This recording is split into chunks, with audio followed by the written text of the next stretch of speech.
هيرنتي يابا.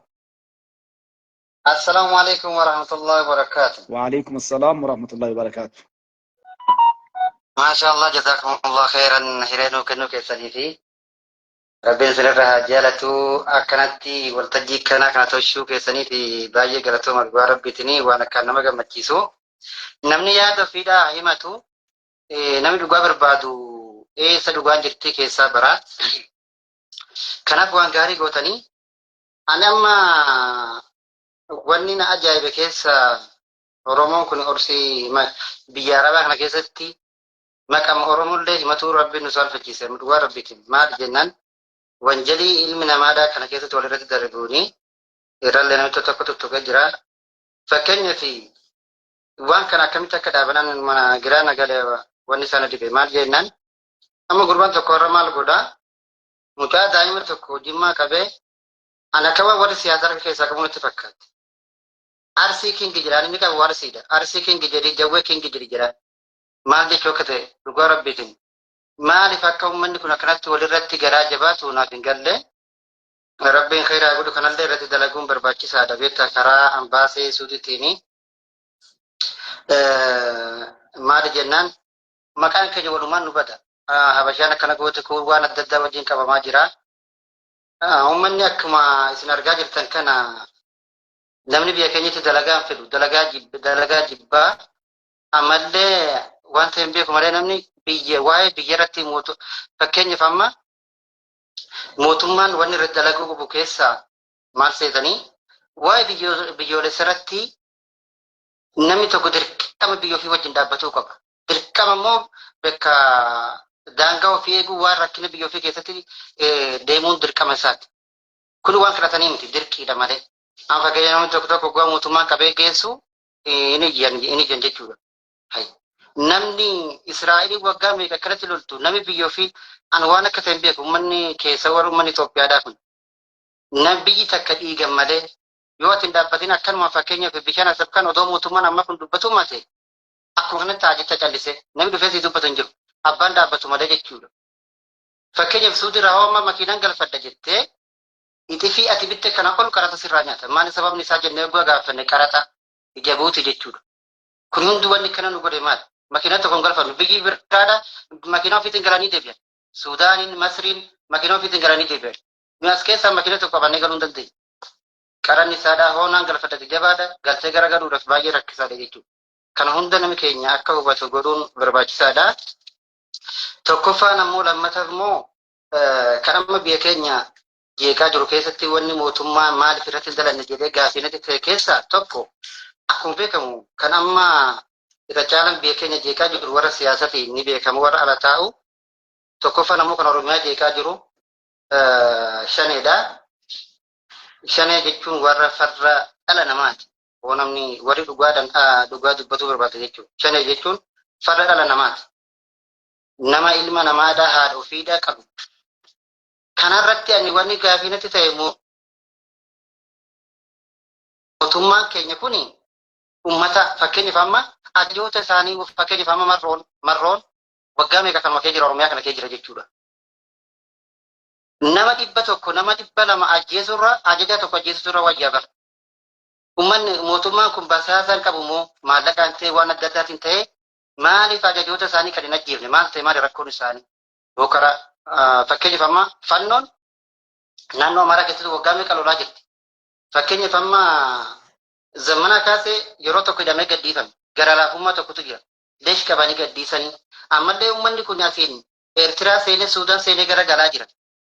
Fakkeenyaaf mootummaan harki isaa bal'aadha. Maaliif jara kana qoratee jara jeemee diroonii qaba waan hunda qaba ajajoota isaanii kana leesh hin finne. Amma fannoo kana 100 fiturra ajajoota isaanii otoo har'a namni 2 keessaa dhumanii dhugaraa hin bittinnaaf hin diiggata jechuudha.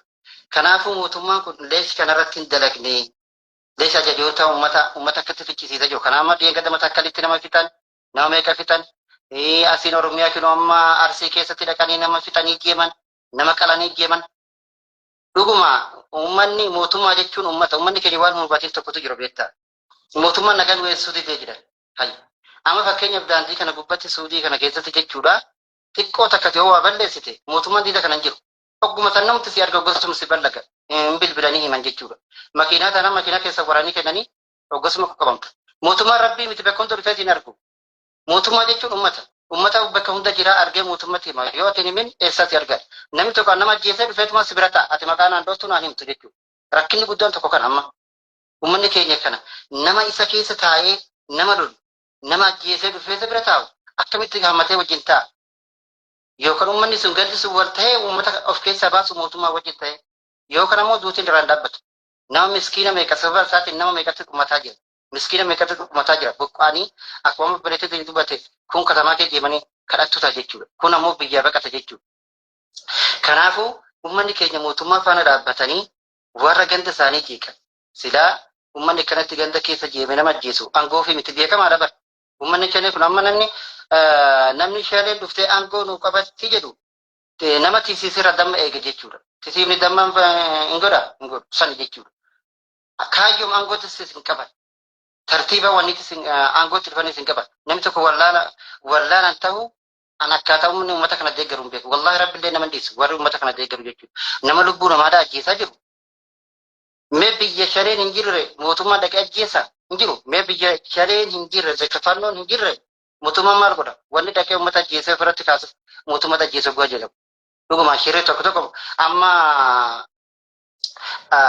hattoota tokko akka irratti gabaafametti mootummaan hojii bareedaa jalqabee jira. Hattoota akkasiisan fakkeenyaaf warra ammaa xaa'oo kanarratti warra mootummaa akkasitti dalagu akka amma maaliif jennaan namni shanee kana waan kana godhuu jiru warra mootummaa keessa taa'u warri meeshaatti kennu warri isaan gargaaru isaanii waan kana mootummaan jala bu'ee uummata kana dhabamsiisuu qabu. Warra isaan keessa taa'ee dalagus uummata kana akka har'a nama 11 gabaasaa jiranii miti. Wanni kun itti fufuu qaba mootummaa keessa warra hattuu deeggaru warra maallaqa namaadhaa waan adda addaatiin karaa qaxxaamuraatiin duroomuu barbaadu kana tarkaanfii irratti fudhatuu qaba.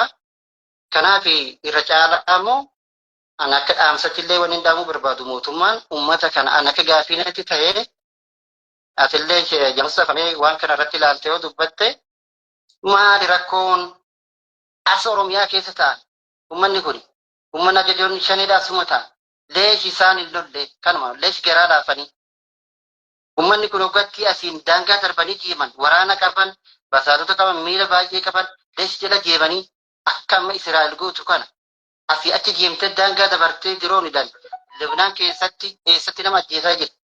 Leesh as ganda keenya keessatti saatalaayitii waa hunda qaban leesh jala hordofanii waan kana hin goone jecha gaafiinatti ta'ee inshallah rabbi biyya keenya biyya nagaa biyya bareedduu rabbi nu haa godhu warra biyya keenya diigu rabbi isaan haa diigu warra ala taa'ee shira dalagu kana rabbiin haajaa isaanii bekkaan hin gahini rabbiin biyya amaan biyya nagaa biyya bareedduu dhugaa dubbatuuf namni dhugannaa aqlii qabu mootummaa kana dura hin dhaabbatu affaa dhaabbata malee wajjin gargaaree wajjin dalaga malee maali jennaan nama waggaa 7 keessatti jijjiirama akkanaadhaa kana fidee hatta biyya jiru kana keessatti jijjiirama baay'ee dippiloomaasii kanaan nu tolee qaaman baddallee tolee waan adda addatu jira.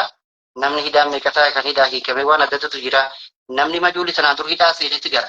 Hidhaa seenee gara. Amma waraqaa baafattee ambaasa irraa baafattee akka nama iqaamaa qabutti biyya galta jechuudha. Kun guutuun mootummaa kanarraa jechuudha. Kanaaf inshaallah rabbiin biyya keenya biyya nagaa haa godhu warra akkanatti biyya diigu kana hundi keenya faana dhaabbanne mootummaa faana dhaabbanne biyya keenya kana haa qulqulleessinu jennaa. Ammallee mootummaan warra waa'ee biyyoolessa irratti dura dhaabbatu kana dhabama godhuu qaba.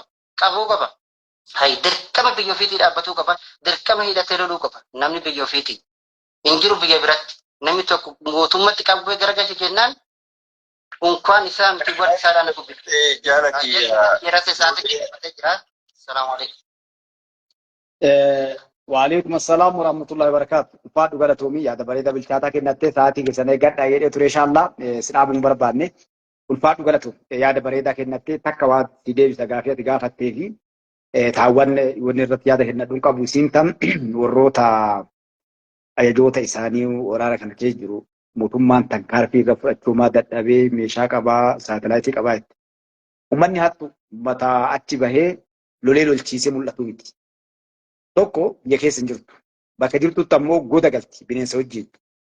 Halkan baatii sunis akkam beekamne deemte jechuudha. Namni uummata abbayee lolu hogganni gabbayee lolu hin jiru. Kaayoo akka hin qabne ni beeyti. hattuu ta'uu fi beekti.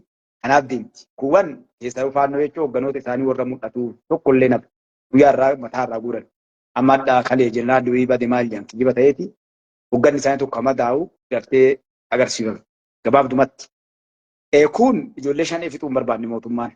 Ijoollee teenya dongorsanii manaa baasan badiin qabu. Kaayuu baateef illee hin beeytu. Waan achillee dhaqxe achi dhaqanii mana hidhaati.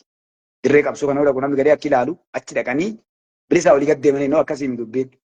Hedduu achi galuu barbaadaa karaa galtuun hin qabdu amma. Waleetti. Hattuun achi keessattuu ijoolleen tun akka biraan deemne nama hin deema jedhe akka tasaa badellee mataa dhoofti jechuudha. Kanaaf mootummaan ijoollee daa'imman namoota gartee beekumsa hin qabne namni dhagaaraa yaa'e kun kaa'uu baateef hin beektu ijoollee. Manaa hee jettee jawaarfaati manaa yaaste. Warri yaasee warra dantaa argatuuf warroota gartee as keessan abbaa qabeenyaa hattuu mootummaa kana keessaru kaabinee hattuu as keessa jirtu ministeerota irraa eegalee caffee bakka hunda jira. Kanneen sobee ijoollee namaa coofee garteen itti nyaachuu. Kanaaf gabaabdumatti garuu hin dhaqanii ammoo amma gabaallee dantaan galuu jirti inshaallah biiznillaahi ta'ala. Akka duraallee uummanni keenyallee miidhamuu biyyillee baddu ammoo inni martuu dhabamaa jirti gabaabdumatti warri ateette sun dhugaa kaayoon ateette silaa hogganee mataa irraa buqqisan waraanni ni faca'u kaayoon sun ni baddi kun akkasiin shiftaadha hattu. Nama gartee dukkaana wayii dhaabbatee garissaamu dahaaba ittiin saamaa turanii qabeenya biyya keessaa ilma namaa gurgurachaa jiranii gurgurachaa turanii waan hedduu dalagan kun waan akka nu laallee laalluu miti. Mootummaan kun jabinnaan bira dabre malee bara mootummaa keessaa irra dalagaa turan. Dandeettii qabuun, muuxannoo qabuun abbaatti kaa'insa namni jedhan muummicha ministeera Dr. Abiy Ahmad Aliiti. Gartee kanaan ammallee mootummaan kun takka biyya keessa fuula hin deeffanne. Maaliif? Akkuma ammatti tutteetan nama uummata keenya akka jiruutti hin qabu akka isa makiinaan achi galachuu biyya alaa keessa akka galattaniif ka dalagaa jiru diina alaa irratti Ijiptii waan guddoon irratti dalagaa turte Ijipti. Mootummoonni adda dhufanii nu simatan kun nu wajjin dalaguuf Ameerikaa irraa eegalii deeman kun guutuun yoo nu jabaannee mootummaan kun akkasitti waan keessatti itti mariisee gartee hattuu hantuuta mana keessaa waa nyaatu tuhaanaaf takfii kunni waa akkanaa kana waa miitu kanneen itti yoo fuula gaddeebi'e umrii namarraa dhumata naman taatu garaa jabaatee ittuma dhiiseeti mootummaan maal godhe ala jajjabeeffate alaa mana galanii mana garam galan jedhanii dura ala daangaa namni gaafni cinaa dhaabbatu gaafni kabaju gaafa inni gartee eenyummaa kan kee yoo arge jechuudha mootummaa addunyaa kamuu saniif kan dalagaa ture malee dadhabeetii illee miti argullee dhabeetii miti gabaabdumatti hundinuu amma ammoo inshaallah biiznillaahi ta'ala bakka argattee ulfaadhu galatoomi amma kaa nama sadii naftan kana daqiiqaa 5 isinii kenna daqiiqaa teessaniif fayyadama gartee sa'aatii jedhe bira dabree jira haa ta'ullee maaliif wanni asii dhufni kun hawaasa keenyaaf uummata keenyaa fi yeroo teennallee kaleessallee kennaa dhallee as geenne isiniin jira warri gara feesbuuk jirtanillee na haufsaa galatooma ulfaadha yaada amma imalli keenya gara sabii akkasumaan gartee Saaliyaa Siraajii akkasumaan biyya Oromiyaatii kenne yoo rabbi laa taate inshaallah guyyaadha rabbi khairii haa godhu xumuranna inshaallah.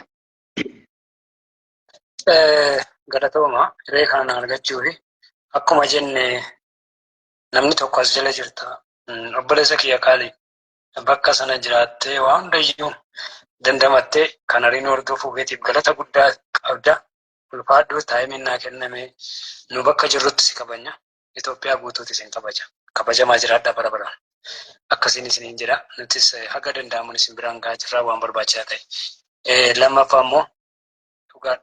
Malli keenya tolaanis gara asabii, lolaanis gara asabii injifannoo kan uummata Itoophiyaati yoo rabbi nu gargaare. Kanatti aansuudhaan waa'ee dubbiinan sila kaase irratti namni gaaffii Jaal Mustafaa dhaabootanii kanas jala jirtanus kanas keessa jirtanus gaaffiin sun siyaasa mootummaan ilaallatu. Sababni isaa namni tokkittiin maqaa dha'e sun ganda kiyya balleessaa jira. Ajjechaa uummanni barana wal fixe islaamni ni peentee wal fixe ni gaafatama. Seeraanis heeraanis hordofaa jirra. Warreen immoo deeggarsa sagalee isaa taatan nuti kan nu barbaannu maqaa nama isa deeggaruu barbaadaadha. Isaa miti. Inni akka waan okee keessa jiruuti. In turallee malee. Yoo rabbi jedhe immoo turuuyyuu hin danda'u. Inuma to'atama seera mootummaati. Lammaffaa waan otuu mangadaan guddaan jiru mangadaa qal'aa irra hin deemina. Waan isin galchine keessa hin galina. Nuti gurritti nu jigeet gaafa haadha manaa malaan gurra keessaa nu jigee gaafa namni haadha manaa ofii siinoo keessa siinoo ardeenaa baamnaan hammatee bulu xiraa gurra keenyaatiif haadha manaa baqanna. Rabbiin sodaadha namni tokko as keessatti gaafa nu nama tokko jabeessinee qabanne nu faana dhaabbatin isin dhaabbattaniif isinaaf waan ta'eef Sababni nu kana goone maaliidha? Warra akkanaatuyyuu haadha namaa arrabsa haadha namaa xiqqeessa sababa telefoona keenyaati jenneet sanarraatis sammaa gurra lammanitti gixxin godhannee ramna. Rabbitu ragaadha. Namaa miti. Kanaaf kabaja haadha namaa sanaa qabnu biyya keenyaafis ni qabna, ganda keenyaafis ni qabna.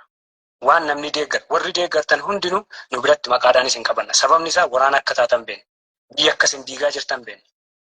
Mucaan kun mucaan maqaa dhahe Maahir namni jedhamu kun yeroo inni dhufee barreessuun iskiriinsuutti maaliifi ani bakka silaa isa barbaachisu nan ga'a. Maqaa kiyya kan dhalootaatiif abbaa kiyya wanta himeef habaruufan wal baruun gaariidha. Ani Facebook, TikTok dhugaa rabbii dubbachuufi kun as kan akka Jaal Mustafaa kana warree nu sirriif tordofnu oduu irraa fuunee namaaf dabarsinu dhumnaani malee kan namaan fudhee jiru ani takka guyyaa tokko itti fayyadamee ofii kiyya dhuunfaa kiyyaan itti fayyadamuun banan. Inni illee hin fedhu.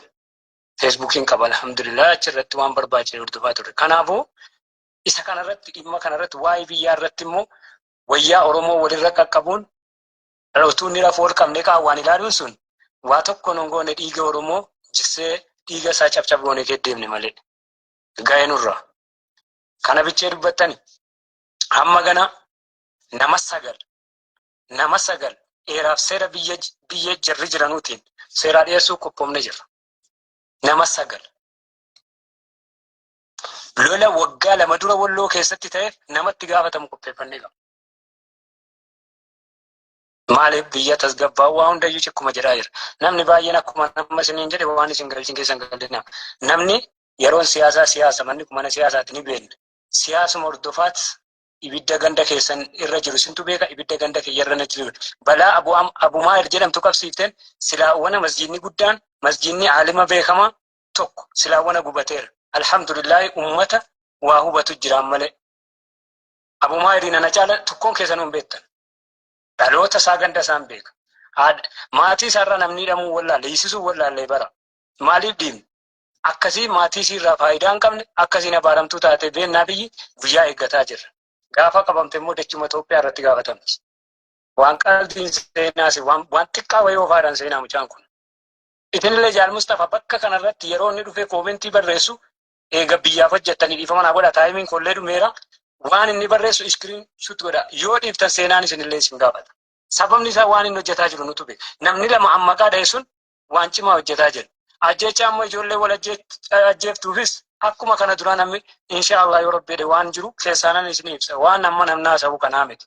Hundi warras jala jiran biyya keessa ta'anii bakka waraanaa bakka hunda ta'anii dhaggeeffataa jiran nama hundinuu quba wal qaba. Yeroo amma gandi keenya immoo gubatu sababa gurbaa abaaramtuu anaatiin galatooma.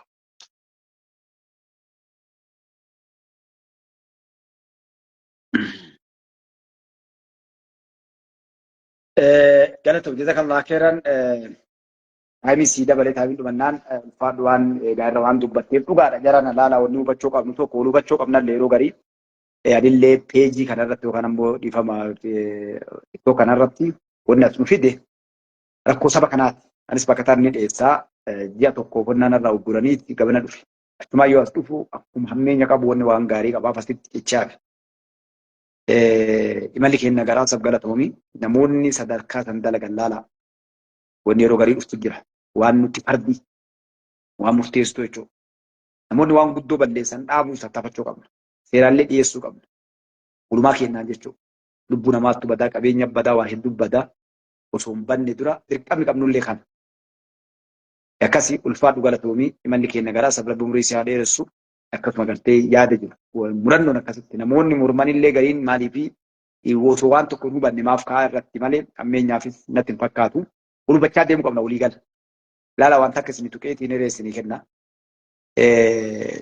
Namni akka kiyyaa kuni namni jaarsi namni gartee miillillee harkillee jirree gurrillee harri kuni waa hedduu agarree jirra. Obsinee waan takka laallee namni kun maa dubbate yoo jenne waa hedduu barraa waa hedduu agarraa jechuudha. Dhugaadha. Namoonni soorri gartee waan kan dura dhaabbatan parsanaalii yoo tuqame waa tubataa. Waallee turan akkasuma. Hubanni namni kun maa jedhame inni ilaaluu qabna akkasii ulfaadha galatooma jaala kiyya qaalii rabbi umurii isaa dheeressu rabbi ammallee nama haqa dubbatu rabbi si haa godhu. Nama haqa dubbatu anna jaalni jaaladha itti gammada. Dhugaa dubbanni saba keenya baraarraa namni horii nuu kafalu hin jiru. saba keenyaaf yeroo keenyas waa hundallee diinallee bitannaa jechuudha. Haqa haa dubbannu geeroo san rabbiin nu tumsa.